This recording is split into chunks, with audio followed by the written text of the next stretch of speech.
this, to share this with you today. Denise is actually going to walk you through some context around legal education and the different roles that we've been thinking about. And then June is going to get up and talk in great detail about Info Advantage. And you're going to see me at the end, and hopefully I'll be able to wrap things up into a nice, neat ball for you. But we'd appreciate it if folks could hold your questions until we're done. But if you absolutely have to, you have that burning question and you have to ask it, please just go right ahead and do that. Okay? So at this point, I'm going to hand the lavalier over to Denise. She's going to begin.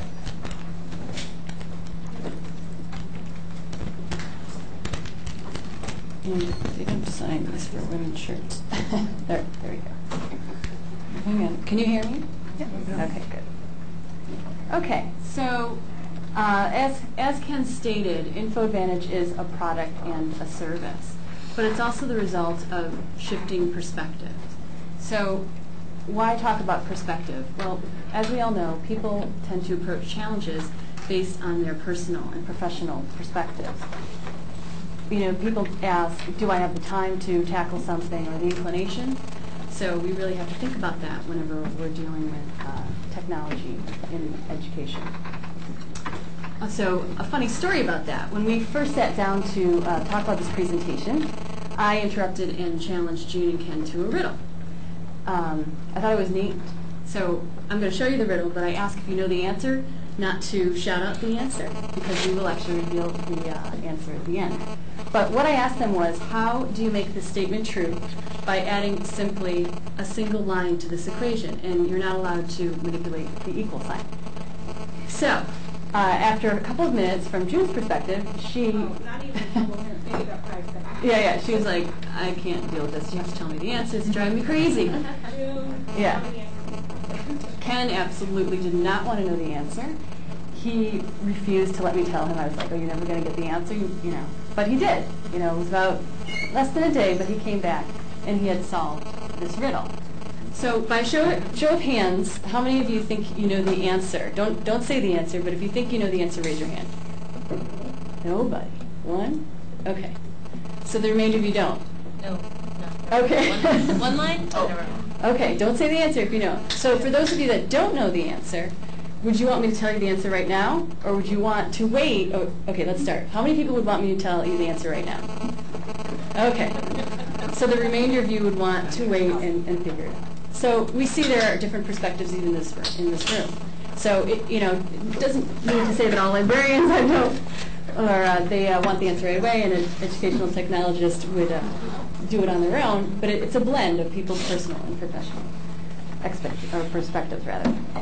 So with faculty, I'm going to let Jonathan Zittrain tell you now about 3 different perspectives we see around the use of technology in legal education.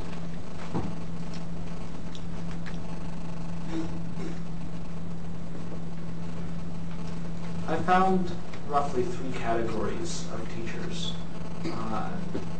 Those who love the technology almost for its own sake. They just are gadget heads. So they'll try anything new for its own sake. And indeed, they run the risk of going overboard a little bit when the students themselves aren't as excited about it, or when it's not proven. There's not a whole lot of benefit from it necessarily. It's just digital. So those are the so-called innovators. Then you have the orthodox, who think that if it ain't broke, don't fix it. That teaching is a function of mind to mind. It's the magic that takes place in the classroom, and technology just gets in the way, and they like things the way they are. Then there are the fundamentalists. The fundamentalists are orthodox, who also think that no one else ought to be playing with technology either. Deploying it, then it must be that you're falling short maybe as a teacher, and, get with the program. So, I don't know that there's yet consensus that there is a role for technology. And the best way to try to resolve the tension among the orthodox, the fundamentalists, and the innovators is to be very clear about what problem the technology is trying to solve. the innovators, they rarely stop to dwell on that because they're just so excited about it to begin with. So if there's a clear problem that one is trying to solve and there's some way that technology might be helpful, then one can try it out. Okay. So faculty. So since pretty much the beginning of legal education at the law school, and I realized the law school at Harvard, we started in 1870, but in 1890, that's when Christopher Columbus Langdell came on the scene. The perspective has been that they are the experts of the material, and what they're trying to do is transfer this expertise to the student. Now, on the other hand, over the same period of time, students are consumers of this knowledge. They are trying to understand the material that faculty are trying to get them to understand. So we see those two perspectives, and those are the roles that they have been, that has largely unchanged over this period of time. But there are challenges with both of those roles. So right here, we're going to have Frank Michelman and Phil Hyman talk about some of those challenges from a faculty's perspective. And I just want to note that the two of them combined have over 80 years of legal instruction at Harvard Law School. I often think the greatest challenge is to get a clear idea of what people in the room other than myself are experiencing. What are they getting out of it? What ideas are they forming? To what extent the ideas that they're forming about the material, for example, match the ideas that I have, and to some extent I'm trying to convey. I've sometimes read, a student will put together a course outline at the end of the course. The experience of reading one of those sometimes the experience of reading one can be very gratifying and rewarding. You look at it and you say, wow, this worked. But I have to say, there are other times when you look and you say, that's what they got? I think other faculty are trying very hard to discipline students. That might not be the right term. It's not a bad one. To think rigorously in their area. And I'm sort of much more interested in trying to take the students out to the frontier of where I'm thinking in the area. And that means it's not going to be, I'm not going to be able to press them to get there. I find myself a lot of times, Denise, saying, do you understand what I'm saying? Do you understand what I'm saying? I'm really out there as far as I can see in the subject, and I'm trying to get them to come along. So that's, I guess, not a flattering place to stop for Frank, but so Bill Dance, again, another unflattering screenshot here. But this is one of our students, and I'm sorry, Mike. You know how to do it? I'm kidding. Sorry, guys. Let's just go over here. Okay. So we have Bill Dance, and he graduated a couple of years ago, and he was one of our students, and he's going to talk to you a little bit about the challenges from the perspective of a student. I mean, we read these cases, and the cases are important to read, and they show how the judges reason, and trying to understand the case forces you to reason the same way. But it's denatured stuff. The facts in these cases, the teachers will tell you, well, the case is interesting, but the facts actually turned out to all be wrong. And it would be very, very interesting to sort of meet in the middle somewhere. Clinical programs supposedly give you a chance to experience actual repeat legal proceedings, and they do. But there's somewhere in the middle that would be really interesting to get to, where you're not just watching a trial or writing a motion or something like that, but you're also not reading a case from 200 years ago that's all wrong. Where you're dealing with materials and human beings in some way. And I think that the technology is going to allow for that, and I hope they can get to it. I mean, because that would be fascinating. The teacher would still control the learning process or shape it, but it would be a little bit more realistic learning, I think. Okay, so there are challenges with both of these roles in legal education. So as a result, we have roles that are around to help faculty and students with these challenges. Librarians are the content experts. There are over 1.5 million volumes of material at Harvard Law School, and we have a giant library that houses these materials. But what I want to stress is that it's really important to think about the people that help faculty and students navigate this content. Similarly, and I want to mention, June started in 2005 at the law school, and we just had a new vice dean of information services join us, John Palfrey. So folks like June and John are around to help faculty and students navigate these volumes. Similarly, we have a lot of technology, and believe it or not, we've had technology around since the beginning of legal education. Blackboard.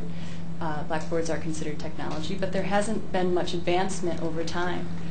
We've seen overhead projectors come in about the late 50s, but there wasn't that much advancement. We see some video discs coming on in the 80s. So Ken joined us in 1997, and then myself in 2001. And we really do see an explosion of tools that are available for our faculty to leverage in their instruction. And we are around to help faculty navigate that technology. So what we want to do now is give you a realistic visual relationship of these four roles over this period of time. But then we realized this is CALI and that might be a little too boring. So what I did was I made Simpsons characters out of our roles. Yeah, so we have, I won't tell you what faculty member this is because you might get a little upset. But this is our faculty member at the bottom and our student at the top. And to just visually represent what I'm trying to say here is that faculty are trying to transfer their knowledge to our student who's consuming this information. And we have June over here. She hasn't been around since 1890, but she's our representative. Yeah. But she's available to help when needed. And similarly, we've had educational technologists at the law school since the late 90s. And again, there's Ken and myself, willing and able to help faculty when requested. But what you can see very clearly is these roles have navigated through time in a linear fashion. There hasn't been a lot of collaboration. And one of the reasons is because I think we've been kind of stuck in our personal perspective of what we're trying to do. And what was really generative about Info Advantage was that at least the librarians and educational technologists started to shift our perspective. The librarians started thinking about technology, and we began thinking more about content. So it wasn't just a result of a shift in perspective. We also had advancements within technology and changes within our legal education. Some curriculum reform was passed that also helped facilitate Info Advantage. What we weren't planning on was faculty and students joining this collaboration, and that was kind of the positive unintended consequence of this whole collaboration. We see faculty learning new media literacies, and we see students starting to become content producers. And people are really shifting within this project from those traditional perspectives. So what I'm going to do now is I'm going to pass this over to June, and she's going to tell you a little bit about Info Advantage. Thank you, Denise. I will use that. Okay. And thank you all for coming. I'm very heartened to see the interest in our project and quite humbled by your attendance. So thank you again. So by this time, while Denise has set the scene, you're probably saying, what is this Info Advantage thing that they're talking about? You know, get to the meat of this presentation. And I just want to start by saying that my takeaway from this is not that, you know, hey, we're Harvard and we've done this, you know, cool project, look at us. It's my idea is I want to inspire you, okay, that if I can do this, you certainly can do this as well, okay, so that this is not something that's isolated to a particular institution. So again, in terms of shifting perspectives, I'm going to be talking about the Info Advantage in detail, what the project is about, certainly from a librarian's perspective, and I'm hoping that Ken and Denise will chime in from time to time and add their perspective on what we've done, because certainly I'm showing you the front end of the project, and there certainly was a significant portion of back-end work that if we, over the course of the past 2.5 years, if we hadn't met or made the deliberate decision to meet and work collectively at least once a week, or if not sometimes almost daily on this project, this collaboration certainly just could not have taken place. So, what is InfoAdvantage? What is this all about? I'm going to be talking in detail in a minute about leading you through the project and showing you what it is. But I have a few remarks here from our new library director, who's come from the Berkman Center on Internet and Society, now into the library, who will give you a few of his remarks about why he thinks the project is important. So increasingly, just as our information is born digital, so too are our students, and they are looking to the internet as a source of information in the daily life of getting news and information, but also academic information. I think InfoAdvantage is one way to present that information in a format that's very similar to the way that they're getting other news and information, and it's a way to bring the library and academic resources to students in a format that's immediate and accessible and part of everyday life. So, InfoAdvantage, it's about, you saw a few of the pages on the previous slide, it's about bringing these custom, topical research libraries into the core sites and into the digital classrooms at Harvard Law School. It's about using iSites, which is our proprietary course management tool, and many of you are familiar with Blackboard. It's allowing us to integrate the content directly into the course sites. It's about leveraging our instructional technologists over here as the experts of helping faculty with their technology.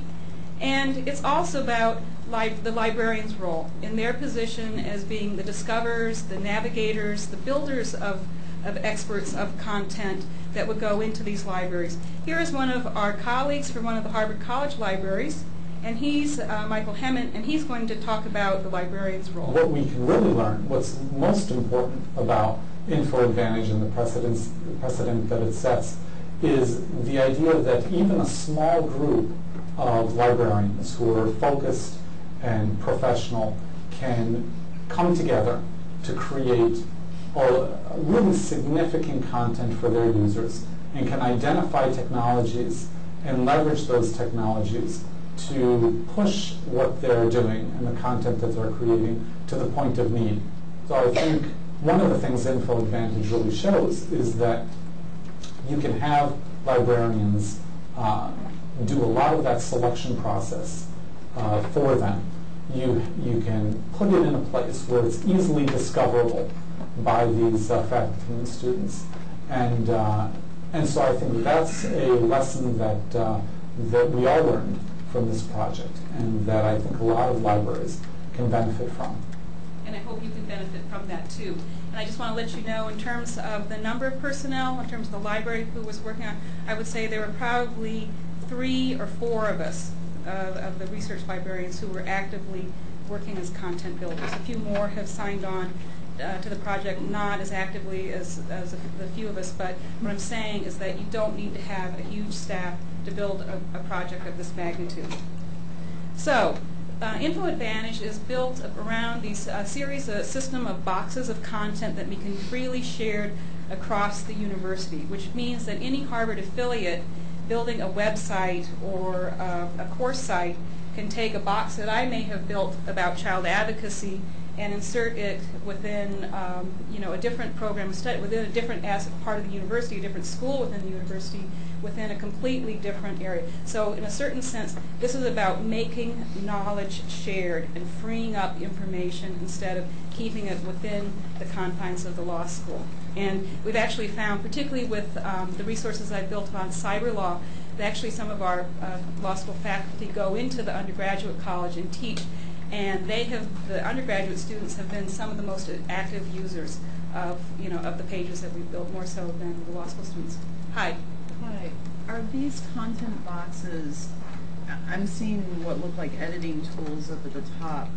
Can other people edit them, or only the people who create them? That can be manipulated. Do you want to speak to that? Only the site admins of the site have access to edit the material, but the permissioning is very granular. You can give out permission to certain individuals if you like to edit specific files. Say, for example, though, if someone in the undergraduate college or in the business school decided to use one of my boxes, they wouldn't have the admin privileges. They can share the content, but only within our certain small group of administrators can we actually change it.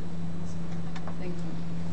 So I'm going to tile through these slides quickly, but the point of my showing you the types of resources that we are including within InfoAdvantage, and the point I want to make about them is that not only have we included some very traditional resources that the librarians in the audience would know are the types of things that would go into a traditional research guide of the past, and particularly maybe an online research guide, and certainly Harvard Law School has quite a few of them up on their website with treatises and licensed journals and such. But we also want to include, as well as these primary sources of law and how to contact me, but we also really want to focus on these new, very high quality resources that are out there on the web that did not exist 5 years ago. That this project could not really have come together without the explosion of free legal media on the web, particularly in terms of like the academic legal blogs. There's some of very high quality content that we want to really make our students aware of and push them to, as well as our faculty, in terms of the type of things that we include.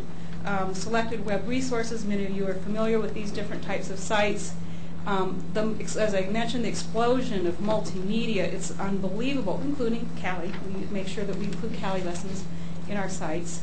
And within each InfoAdvantage area, then we've built a custom Google search engine that would allow someone to do a single search across every single resource that we've included in the InfoAdvantage site. So we know our students like to use Google to search, and so this is one way of refining and limiting the type of resources that they would be searching into a much more vetted sample of resources of higher quality than they would be doing with just a generic Google search. We've included, in terms of, we know our students use instant messenger chat more so than they use email.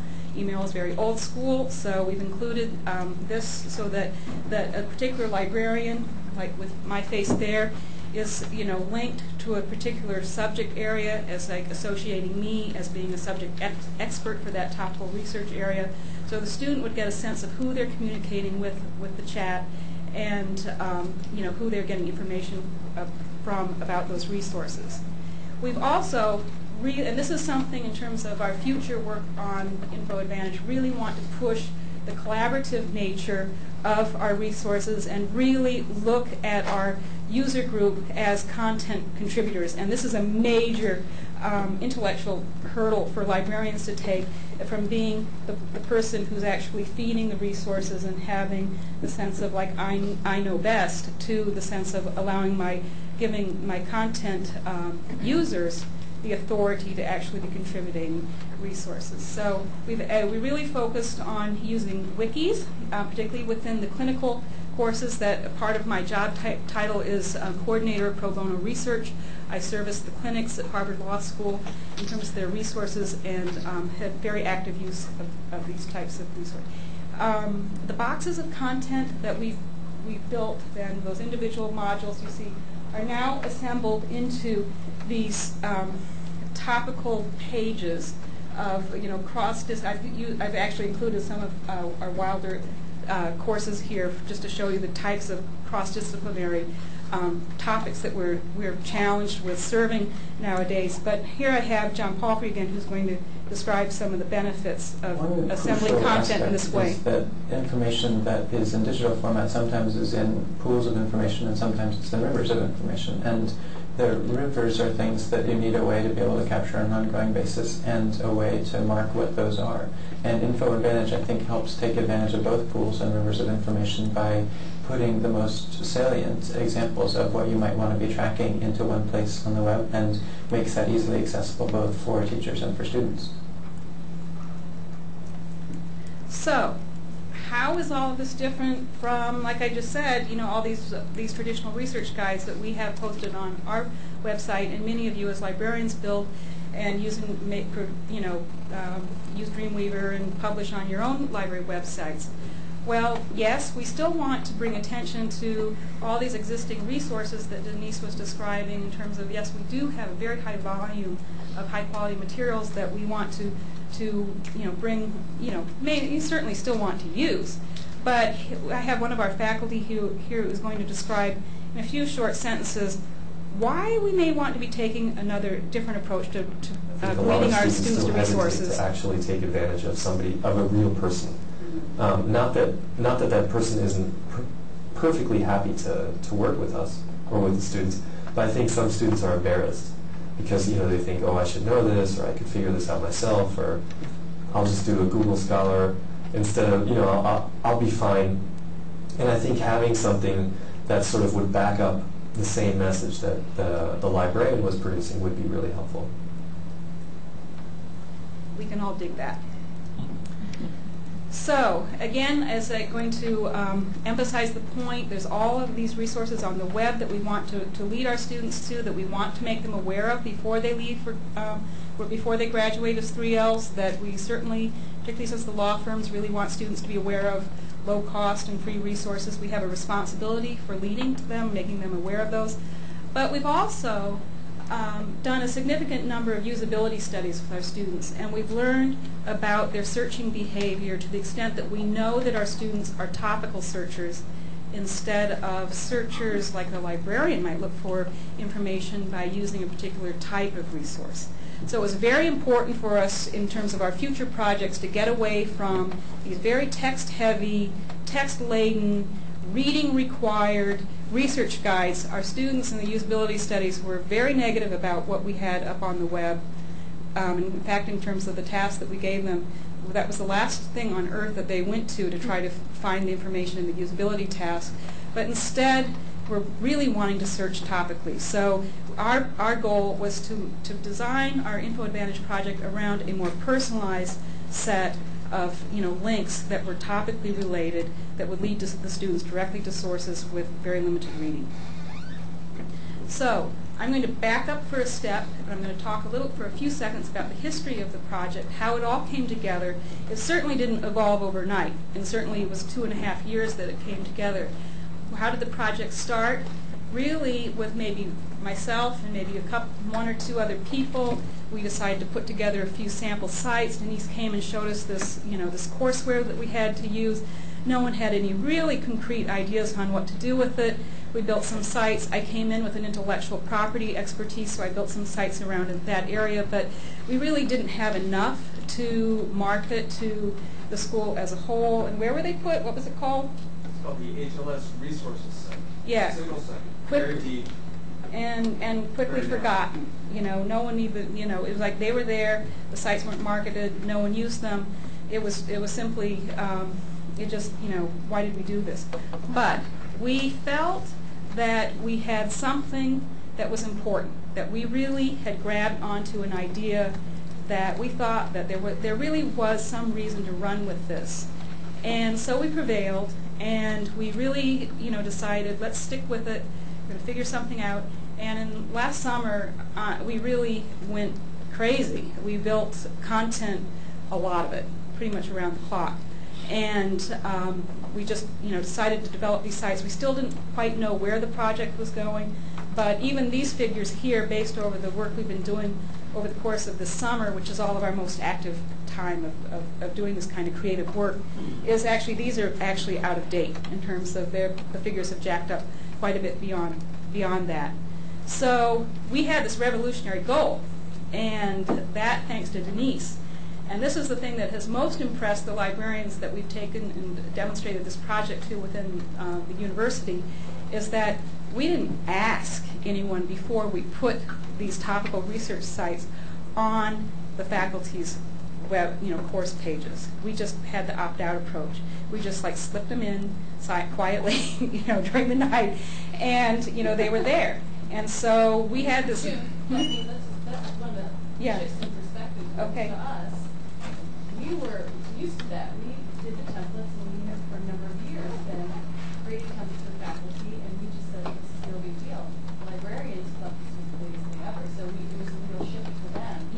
Yes. From a librarian's perspective, it was simply something wild. In fact, the response that I've gotten is, "How did you guys get away with it? You didn't ask them. You just threw it in." Well, yes, we did. And then after that, Denise and Ken actually started doing one-on-one awareness and marketing with the faculty. to sitting down with them and saying, guess what, this is on your site.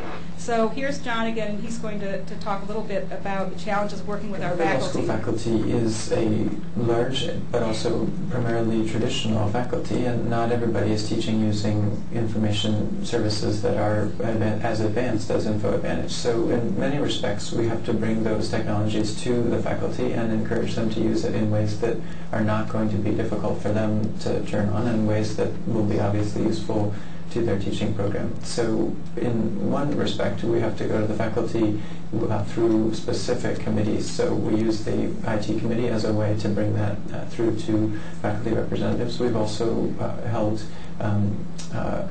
gone to specific faculty meetings. So we presented to the clinical faculty meeting when Casey and others came to the clinical faculty and presented what was available. I think to some extent in the early days of these technologies, we are going to have to bring them to faculty, not expect that everybody's in fact going to use them, and to find Pied Pipers, people who will love to use them and will talk to other people and spread the word that way. Amen. That is so true.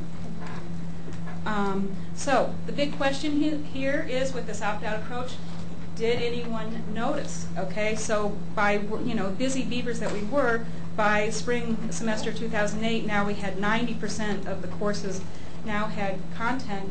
And Denise can answer questions specifically after my presentation, but truly the opt-out approach, the negative response has been very, very minimal considering the size of our faculty.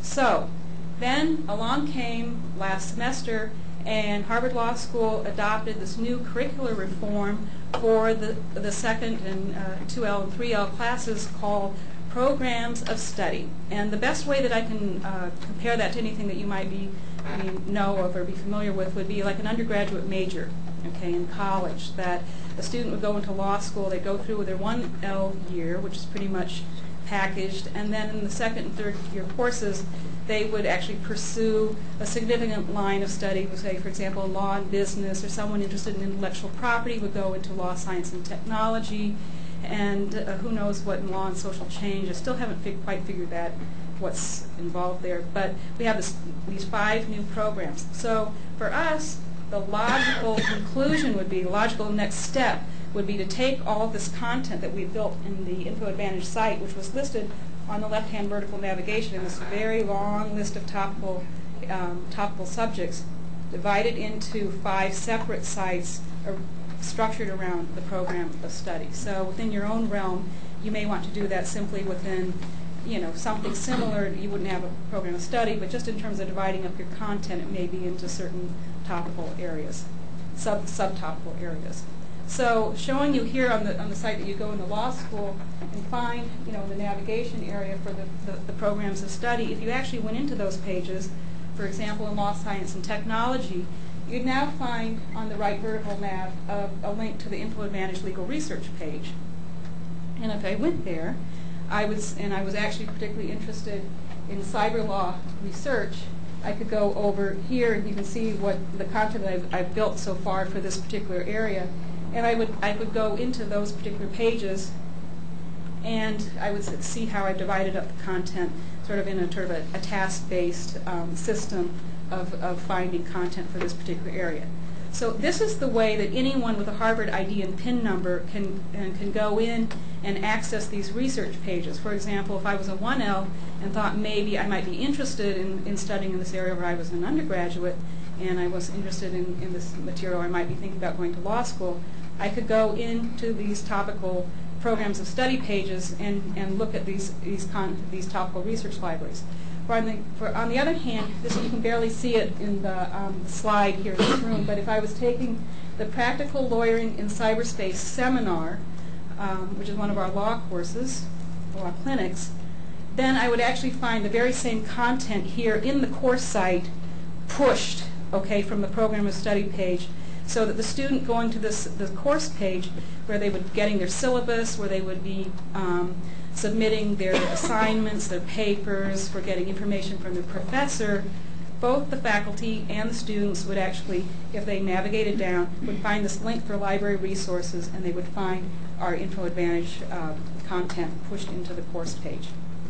On the other hand, because I do work with the clinics, I found this was an absolutely golden opportunity to reach out to this very geographically dispersed group and add in collaborative resources such as wikis into the course site with my library resource pages.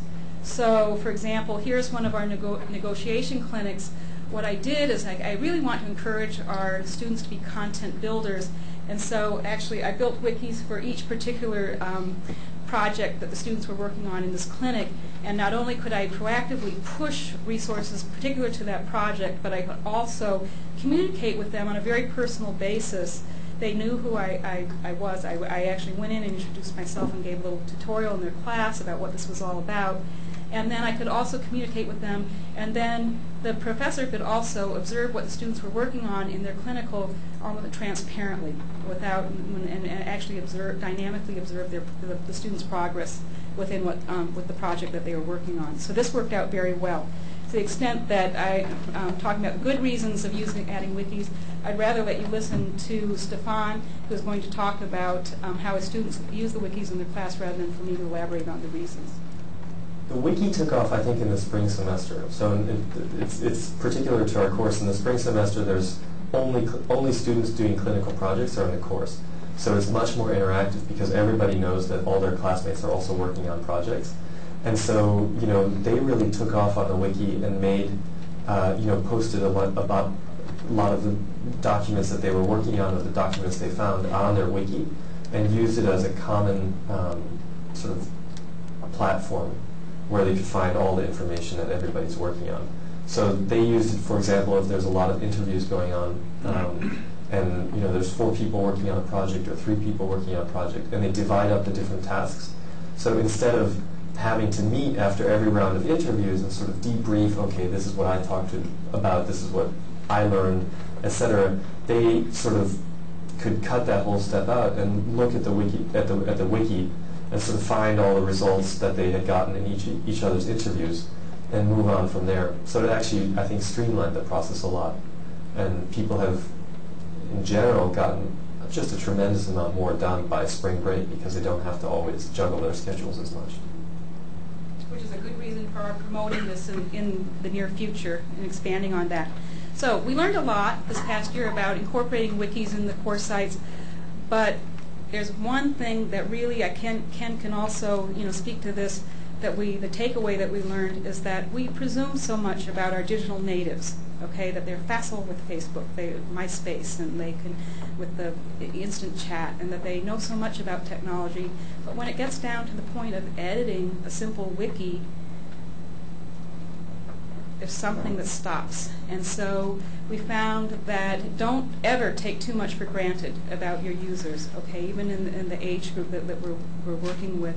And for one, that we know that we have to put on the hat of not only being aware of their skills, but also being responsible for training them if we're going to introduce a technology like this, to make sure that we actually teach the students how to use it.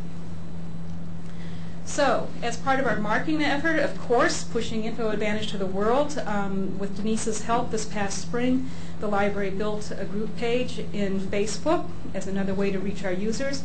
And of course, I was going to make sure that I had Info Advantage put in there. So in our library notes page, if you go to our Facebook group page and become one of our fans, which I hope you all will, you will find the Info Advantage resources quite plainly placed there on the site.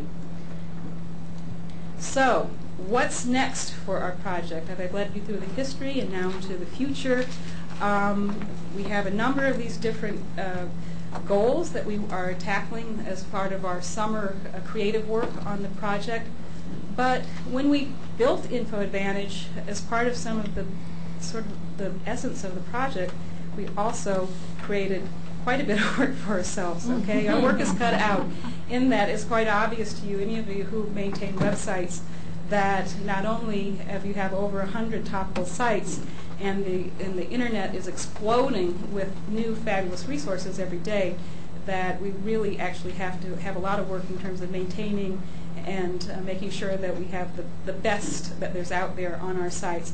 And also, as HLS is very aggressively pursuing new cross-disciplinary courses, and we have this additional goal that we want to populate all of our course sites with content, then we're always like scurrying around like squirrels, building new pages to make sure that we, the Nietzsche and Freud course is covered with a topical research page. So, without further ado, I want to thank you for listening to me and to share my thoughts and my experiences with working with this project. And I'm going to pass the baton to kmartin, who is going to add some concluding remarks.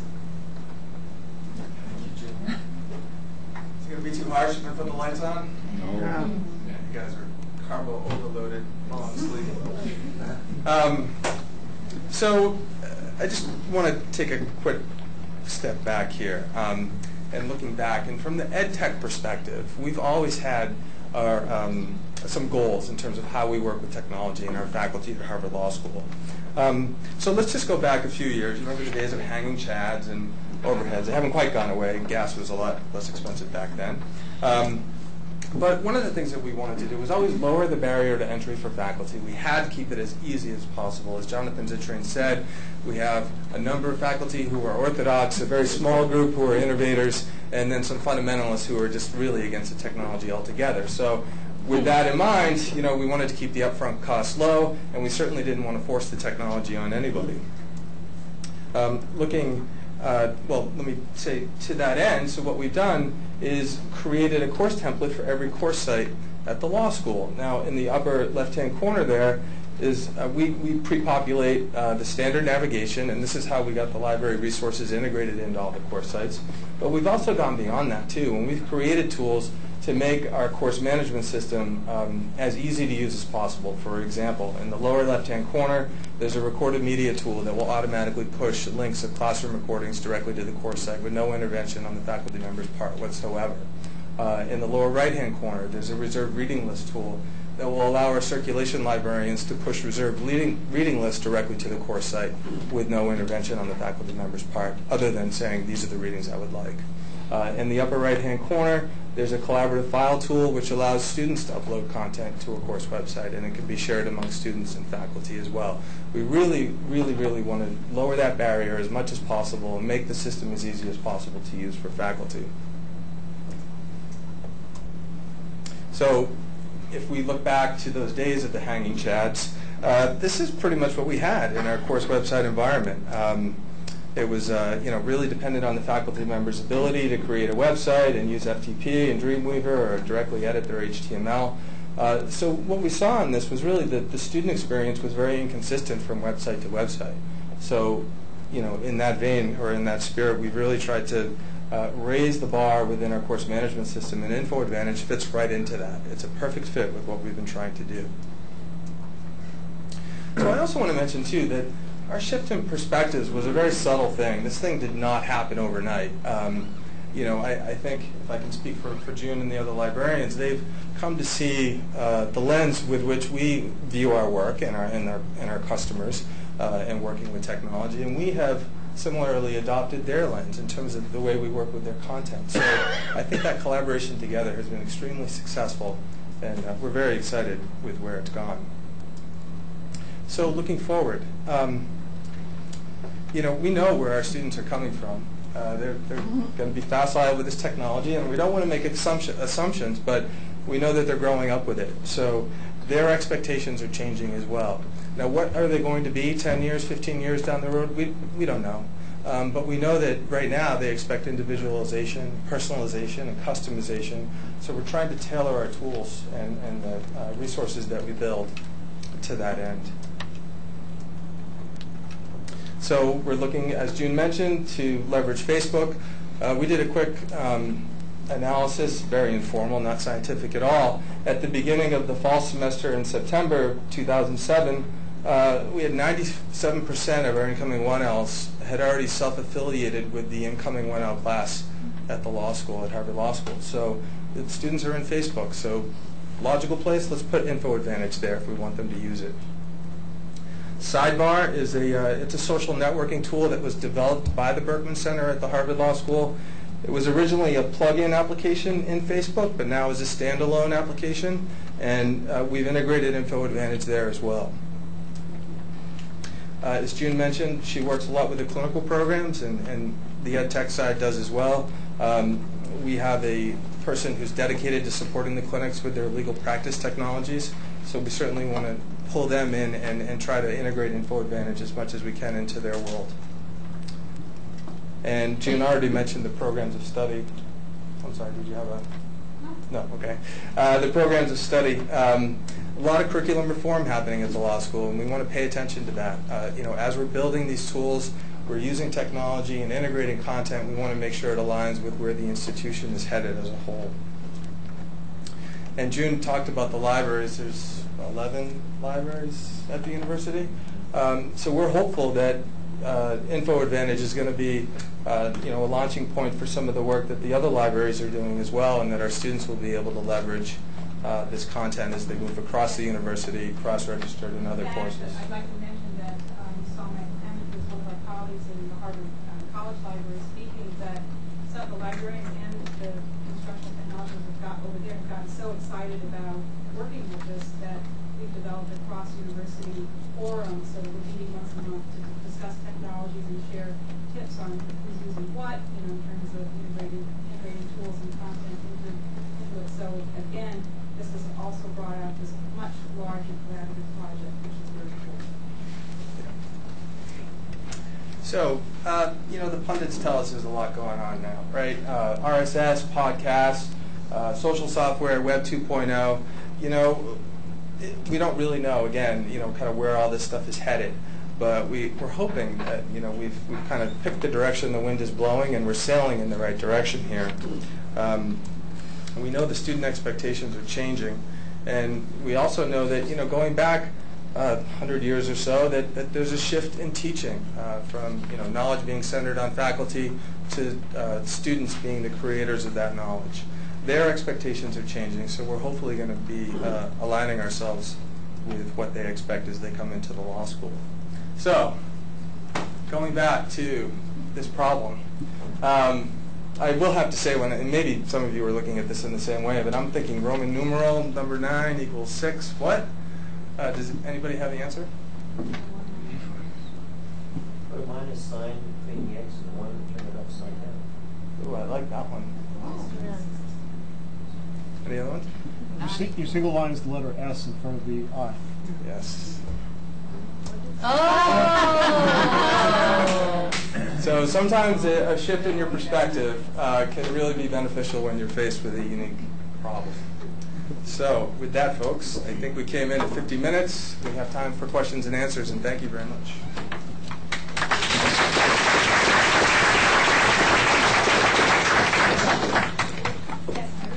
Can I actually see the products? Could you show me what is the added content within it?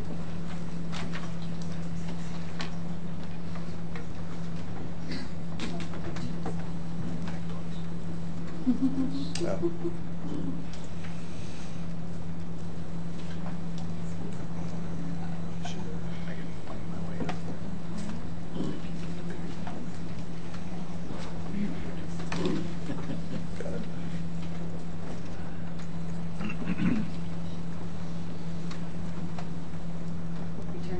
Oh, you turned off the internet? All right, then take somebody else's question. Okay, wait, bring it up. Is there another question we can answer? You ever think about integrating content from your catalog into this as far as being able to show, for example, on your pages, if you recommend a treatise, get information from your catalog as to whether it's on the shelf or it's been checked out? Are you able to do that? Or? It actually, in terms of any of the links that we have to the treatises, are direct link, a persistent link into the catalog. Okay.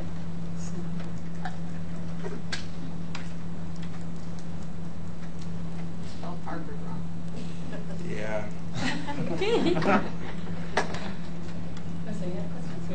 to license databases, and if so, do you have licensing issues? No, because at present it's under ID and PIN number, and so then we do have links to most of our licensed content based on directed to topical research areas, but the student logs in with their ID and PIN, so it's only content that they would be able to access through the library catalog or through their traditional e-resource search methods. So. Okay. June, do you want to have? No, it's, I mean, what do you have to do? I was just curious to see like what it looked like, the interface in terms of adding content. Go to the Yeah. program study. Fields, what? This is a.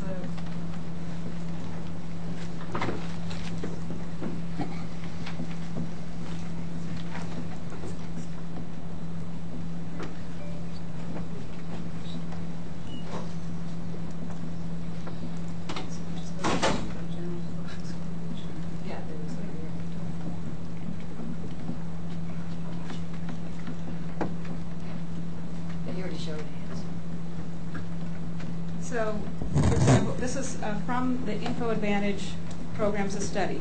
For example, I'm going into law, science, and technology. So here, if I go into Info Advantage Legal Research, this leads me into the resource page. It's actually with the, this looks a lot better in other circumstances. But so here are the topical areas of research. For example, if I go into cyber law research, like I did before, I open up this page.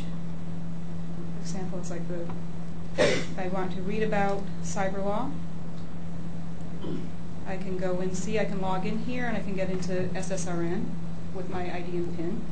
I have some CRS reports. I have some treatises. Let's say, for example, I go into this. It takes me to my library record.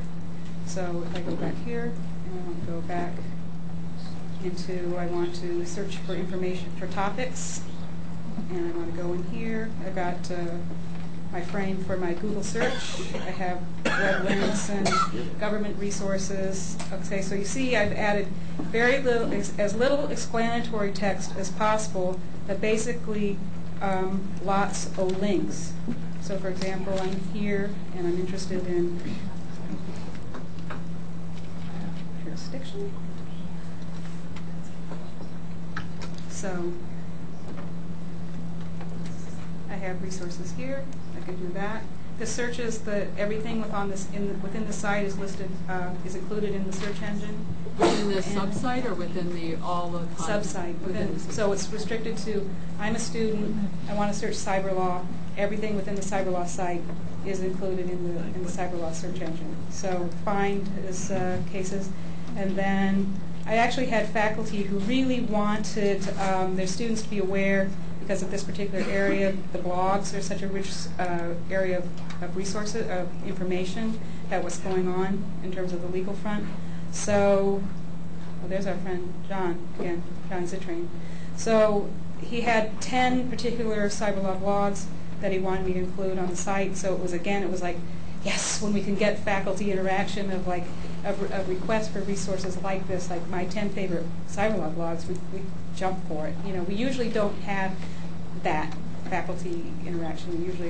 We are discovering, navigating, and selecting the content in terms of building the sites. What about the customized faculty portals for basically this collaboration? Oh, you want to talk about that? Well, what happened was we started building these sites, and we actually started talking to faculty. Ken and I have a lot more exposure to faculty from our work, but what we found is because the technology had advanced to a point where you can build these boxes in one location, and then when you share them out, when you make an update, it updates on every site that the box has been shared to. So what we did was we created these customized faculty portal pages where we hooked up a librarian with a faculty member who, was in that subject area, and they would work directly with the faculty member and deliver those same boxes that the faculty member was interested in onto this page that either only they could see or they and their research assistants could see. And they then didn't have to, faculty don't want to waste time. They don't have to go anywhere. They go to their faculty portal page, and these resources are basically delivered to them, to their page, and they can say, oh, I like that, I don't like that. And then June could actually put that into the course website for the faculty member without having to do anything else except, documents. Yeah, I mean, the concept of building a faculty research portal is not a new idea. It's just that having these pre-built boxes of content made it very quick and easy. I think that in one instance I built the faculty portal in 15 minutes, okay, because I had the pre-existing content, whereas otherwise it would probably have been a day's worth of work. Yes. So you have two things. You have the faculty portal, and then there's also the Blackboard or iSite which is done by IT, and the portal is basically developed by the librarian in conjunction with the faculty member. Well, let's get away from the faculty research portal, because I think that adds confusion into what the Info Advantage project is that it's actually topical research libraries that are divided into 5 topical areas of law based on the Harvard Law School curricular programs of study. This content is available to anyone who has an ID and PIN number, okay, within the university, not within the law school. Then the same content, for example, like the cyber law content, is pushed proactively into the course site for that topic, for anything related to cyber law. So if I have the family law content on another area, law and social change, is pushed into the family law courses. So there's like these two separate areas. So content, all of the content is available to everyone all the time. Some of the content is available to some of the people some of the time through the course site. So I hate to say this, but some of our faculty don't have course sites. Most of them do, but there are still those who don't. So in that case, was it mandated that everybody have a course site? Oh, everyone automatically has a course site. Some of them use them more or less, but even the ones who only put their syllabus up on the course site, they still have a topical research library there. Students can go get syllabus. It's going to see the research materials. So we automatically create a course site for every course. Yeah. We automatically pre-populate a wiki, a discussion board, and a blog, and the library resources into that course site. So it's there whether the faculty is not. Yes. They can't shut it off though. No. Well, they can. Okay, because I mean, what UNC does is create Blackboard pages for every faculty member, but it doesn't become available until they go in and change the setting. Yeah, all opt out. We flipped it. It's much better. Yeah. Maybe describe what you use to build what you like. But what do you use for checking not only link not, but updating so many different updating, it's up to the particular librarian who built that page. We've taken on, like, for example, most of the law, science, and technology sites are mine because I like IP law. And then I have the clinical sites, which are sort of my babies, and I take care of them. We also have a library assistant who actually just basically spends a lot of his time doing link checking. I mean, it's boring work, but software and things check that. we're not that sophisticated yet. But we know that that's a need, though. So as the content grows, we're going to need to have some programmatic ways to at least go through and just verify the validity of it. Yes. I'm no doubt being very dense, but how is this different from a regular XHTML research guide linked to from various pages? So, HTML obviously is in the background of iSites, but just like any course management system, the end user, the person who's a site admin, doesn't need to know any HTML to use this software. So the concept is the same. You create content in one location, and when you share it and others consume it, when you make updates to the original page, it is then pushed to the pages that are consuming that content. So the technology in the back end is there, but the difference is the person who's interacting with it on the front end doesn't have to know XHTML. Okay, so it is a web page, and it's just linked to from say, the faculty portal or the course site. Yeah, so I definitely don't want to confuse with the faculty portal. The point about the faculty portals is we've created all this content, and iSites, the technology behind it, is used in many different ways. One way is our course websites run on the iSite engine. Another way is there are a few faculty portals that use the same engine. But because this content exists in the iSites engine, anyone that's using iSites for anything, whether it's a course website, a faculty portal, a generic web page, can consume this content because we've shared these topic boxes with the Harvard community. So you don't need to be at the Harvard Law School to even consume this material. If you were at FAS, the undergrad college, and you wanted to use one of these boxes in a course website there, you could do that because we've shared it with the entire Harvard community. And that's what's really powerful about using this engine. Does that answer your question? Great. Any other questions? Thank you very much. Thank We you. really appreciate it.